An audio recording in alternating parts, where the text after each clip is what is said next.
He's got clout.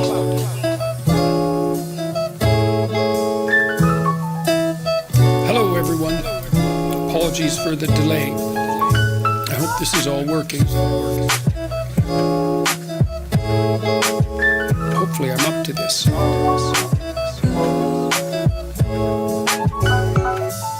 I'm learning how to manage this, I think. I'm not really interested, I suppose, in slowing down, although it has been a bit much in the last year and a half.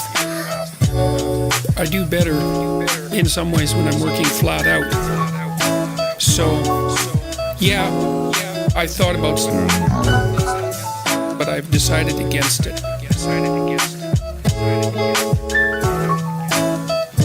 There are times in your life where it's not time to slow down, it's time to become more efficient. That's the thing, you can become so efficient.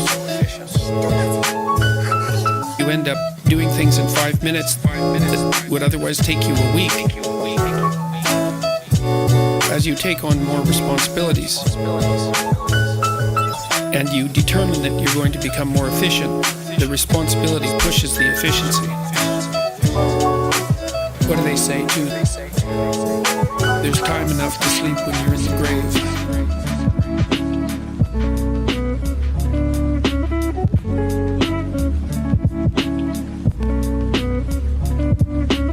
Analysis of the purpose of memory.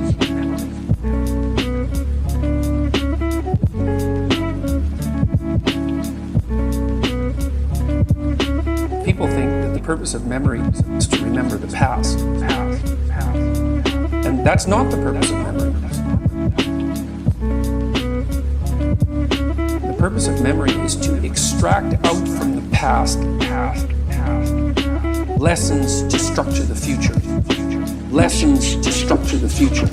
So you're done with a memory when you've extracted out the information that you can use to guide yourself properly in the future. Done with a memory when you've extracted out the information that you can use to guide yourself properly in the future. Done with a memory when you've extracted out the information that you can use to guide yourself properly in the future. Done with a memory when you've extracted out the information that you can use to guide yourself properly in the future. So if you have a traumatic memory, for example, really obsessing you. If you analyze that memory to the point where you figured out how you put yourself at risk and you can determine how you might avoid that in the future, then the emotion associated with that goes away. Memory has a very pragmatic function. And cultural memory is the same thing. We need to extract out stories from our past that structure our future. And we need that because, well, first of all, if you don't have a purpose, it isn't that your life becomes neutral in a meaningless sense. It's that your life becomes characterized by unbearable suffering. Because the baseline condition of life is something like unbearable suffering. Is something like unbearable suffering. And what you have to set against that is a noble and worthwhile purpose. A noble and worthwhile purpose.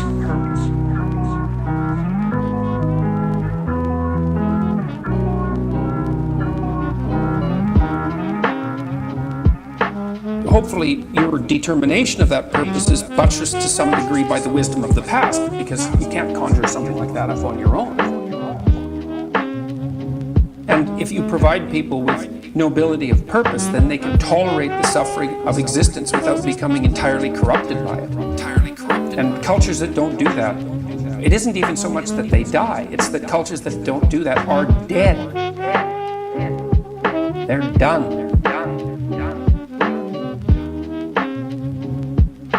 They don't have a story anymore. And they don't have a call to adventure. And then everyone suffers stupidly as a consequence.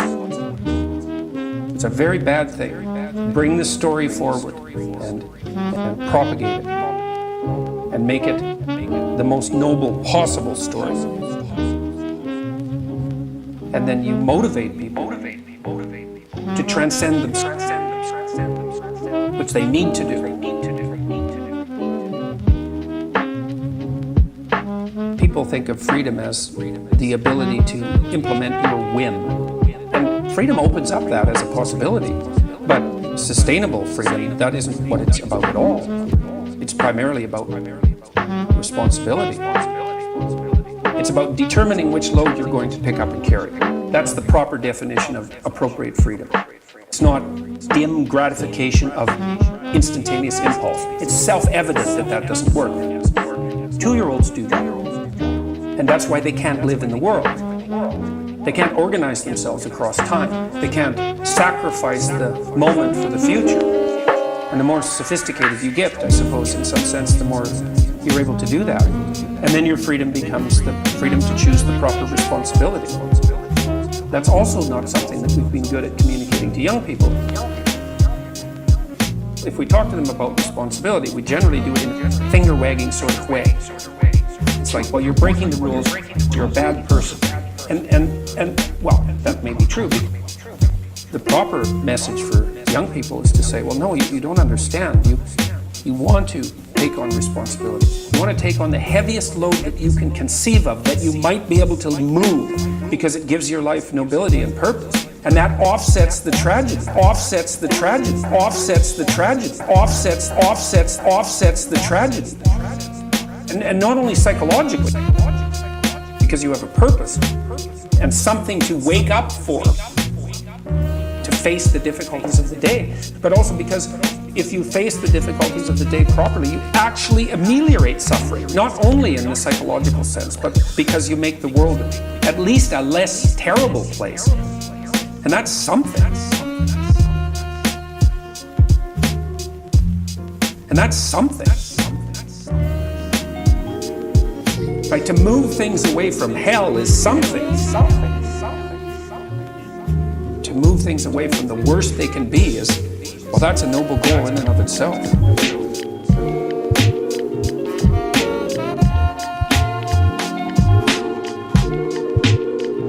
There's a lot of really good things going on in the world. We have poverty, absolute poverty, between the year 2000 and 2012. Hundreds of thousands of people are being connected to the power grid every day.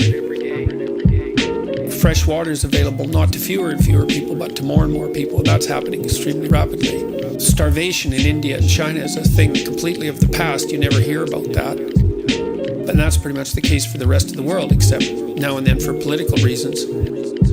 You know, everybody's got a cell phone, and anybody who doesn't is going to have one in the next 10 years. And that puts in people's hands a degree of communication and access that would have been absolutely incomprehensible even 15 years ago.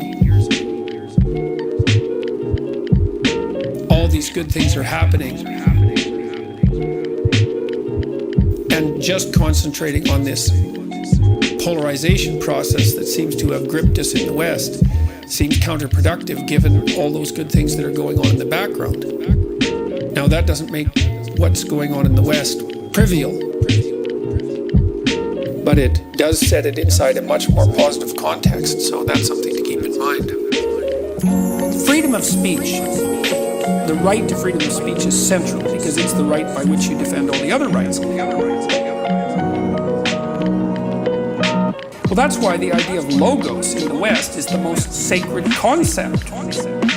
Christ, think about this psychologically, Christ is the ideal of perfection. This is independent of any religious discussion or any historical accuracy. It doesn't matter. What Christ represents is the perfect individual. Whatever that is. Now, you discuss endlessly what that is, but one of the things the West has settled on is that the perfect individual utters the truthful speech that makes potential into habitable order. Does that through truth. That's embedded in the first few sentences of Genesis, for example. God brings the world into being. And the idea that that truthful speech that brings the world into being from formless potential also characterizes each person. That's our fabrication in the image of God.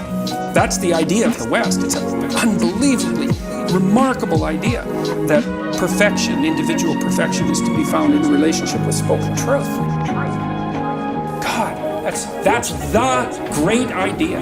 Well, it's out of that arises the observation that there's nothing more central to the hierarchy of rights and obligations as well, let's say, than freedom of speech. Yes, it's absolutely central. That's why Christ is the Word made flesh. The idea is that the perfect individual is the person who speaks truth, but also acts out the truth of those words. It's a proposition whose merit is virtually self-evident when you understand it in that manner. So yeah, to see assaults on freedom of speech, especially compelled speech, well, that's where I drew the line in my life. It's like, that is the West. It's logocentric. If you want to take the West down, you remove the idea of the divine word from the substructure of the society. So you have to do that. It's like, and this is the level at which this war is being fought. It's fundamentally a theological war. Question? I married young and have had only one sexual partner. Now I desire variety, but value my marriage and will not cheat. Any insight on overcoming this conflict? As a matter of fact, yes, I would say get the variety with your partner. You know, there's lots of games you can play to spice up your sexual life. Buy some lingerie, like buy 100 pieces. You know, buy whatever you need that you might want to experiment with. You have to introduce that spirit of pretend play that you had when you were a little kid into your sexual life, and then you have many partners in the same person. Put some thought into it. Sex is a domain in which expertise can be developed, just like any other domain. Some of that's play and fantasy play, some of it's sexual technique. And I guess then the other thing I would say is take stock of each other and see if there are things that you could do in your life that would make you more attractive to one another. You know, those are hard questions because no one wants to say, well, you know, I'd be more attracted to my wife sexually if she just acted X way. And the same with regards to a wife's contemplation of her husband, but those are the real questions, man. If your partner isn't acting in a manner that is sexually attractive, then either there's something wrong with you or there's something wrong with them. Those harsh judgments that your sexual attraction makes are also very useful ways of orienting yourself towards proper behavior in the world. Admit to the variety that you want and see to what degree you can fulfill that within the confines of the marriage. It's also part of coming into contact with the shadow, I would say, if you want to look at it from a Jungian perspective.